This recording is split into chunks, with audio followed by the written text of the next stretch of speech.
दक्ष प्रजापति जब तप में लीन थे, कहा, ब्रह्मा जी ने आकर कहा, दक्ष प्रजापति तुम तप में तो लीन हो, परंतु हमारा विचार है कि तुम अब संतति को आगे बढ़ाओ। तुम्हें संतति को आगे कैसे बढ़ाऊं? आपको विवाह करना पड़ेगा। किससे विवाह करूं? भगवान ब्रह्मदेव से भगवान दक्ष प्रजापति कह रहे हैं कि मैं विवाह करूं तो करूं किससे?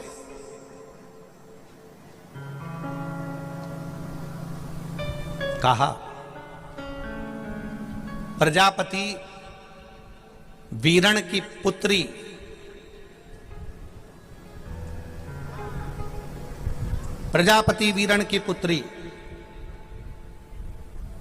जिसका नाम आसिकनी है, उसको लोग वीरणी भी कहते हैं। प्रजापति वीरण की पुत्री जिसको लोग आसकनी कहते हैं, उसका नाम वीरणी भी है। दक्ष प्रजापति तुम्हें विवाह करना पड़ेगा। किससे? प्रजापति वीरण की पुत्री आसकनी से।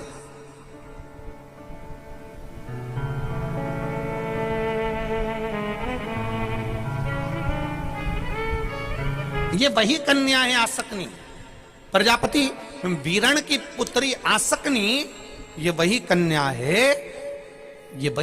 है जिस नारी का रजोधर्म से जुड़ा हुआ जो भी तकलीफ होती है, केवल हाथ में जल लेकर आसकनी का नाम लेकर भी वो पान कर लेती है, तो रजोधर्म से जुड़े हुए सारे दुख, कहते हैं कि गर्भाशय में अगर गांठ भी पड़ गई है और डॉक्टर कह रहा है कि बच्चा रानी में गांठ है, गर्भाशय में गांठ है और इसका ऑपरेशन होना जरूरी है, आसकनी दक्ष प्रजापति की पहली पत्नी का मात्र स्मरण कर कर अगर आचमन पानी का कर लिया जाए तो गांठ भी गर्भाशय की गलना प्रारंभ हो जाती है। ये वो नाम, ये वो शब्द है। अगर मान लो शरीर में कोई गांठ पड़ जाती है, डॉक्टर अपना इलाज कर रहा हो, उस जगह पर प्रजापति वीरण की पुत्री आसकनी का नाम स्मरण में आना चाहिए। एक बार सब बोलिए, क्या नाम है? आसकनी। और हम आसकनी का नाम भी नहीं बोल सकते, तो इसी आसकनी का एक नाम है वीरणी। क्या नाम है? वीरणी। इसी का नाम आसकनी का ही एक नाम, क्योंकि प्रजापति वीरण की पुत्री है, तो इसलिए यह आसकनी का एक नाम है वीरणी।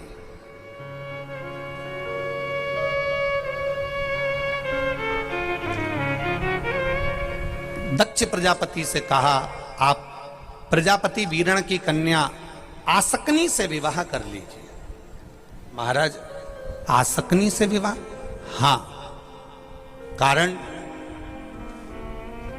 दक्ष प्रजापति से कहा भगवान ब्रह्मा जी ने कि प्रजापति वीरण की कन्या आसकनी केवल ऐसी है जो मन से, अगर गर्भ से बच्चों को जन्म भी दे तो उन बच्चों को केवल जल के छींटा देकर भी हजारों अंश उत्पन्न कर सकती है। वो वीरणी में, वो आसकनी में बल है। वो बल आसकनी में है, वीरणी में है। और अच्छे से समझिएगा, जब नारी का 5वां 6ठा महीना हो, डॉक्टर कहे बच्चे की धड़कन नहीं है, कोई कह दे बच्चे की हृदय में छेद है, हम तो यहां तक कहेंगे जिस बच्चे को, कोई बच्चा ऐसा होता है जिसको बार बार ब्लड चढ़वाना होता है, बार बार उसका ब्लड चढ़ता है, या कोई ने कह दिया इसका ऑपरेशन होगा हार्ट का, इसमें छेद है, डॉक्टर का तुम इलाज करवाते रहो, डॉक्टर को चेक करवाते रहो, क्योंकि डॉक्टर को चेक करवाते रहोगे तभी तो तुम्हें मालूम पड़ेगा कि देवादिदेव महादेव ने कृपा करी कि नहीं करी। और अगर डॉक्टर के यहां जाना छोड़ दोगे तो बताएगा कौन तुमको? इसलिए डॉक्टर के यहां जरूर जाओ, डॉक्टर से चेक भी करवाओ, डॉक्टर का इलाज भी करो, डॉक्टर की दवाई भी खाओ, और साथ में देवादिदेव महादेव का स्मरण भी करें। आसकनी का स्मरण। अगर गांठ भी गर्भाशय में है और डॉक्टर बोल रहा है कि ऑपरेशन है, कराना है, डॉक्टर साहब से कहना साहब जल्दी तो नहीं है ना, 15 दिन का समय तो मिल सकता है या 10 दिन का समय तो मिल सकता है इसका ऑपरेशन कराने के लिए। फिर आसकनी का नाम लेकर शिव जी के शिवलिंग पर जब हम बेलपत्र समर्पित करें तो ये डंडी का मुख जब हम शिव जी को चढ़ाते हैं तो इस डंडी का मुख हमेशा हम उधर रखते हैं। अब की बार आसकनी का नाम लेकर जब हम शंकर भगवान को बेलपत्र समर्पित करेंगे तो ये डंडी का मुख शिवलिंग पर अपनी ओर रखेंगे और उसी बेलपत्र को चढ़ाकर जल समर्पित कर कर आचमन कर कर उसी बेलपत्र को लाकर घर के द्वार को पूरा खोलकर घर के अंदर प्रवेश कर कर घर के बाहर स्मरण को शिव को याद करते हुए उस बेलपत्र को चबा चबा कर खाना प्रारंभ करिए।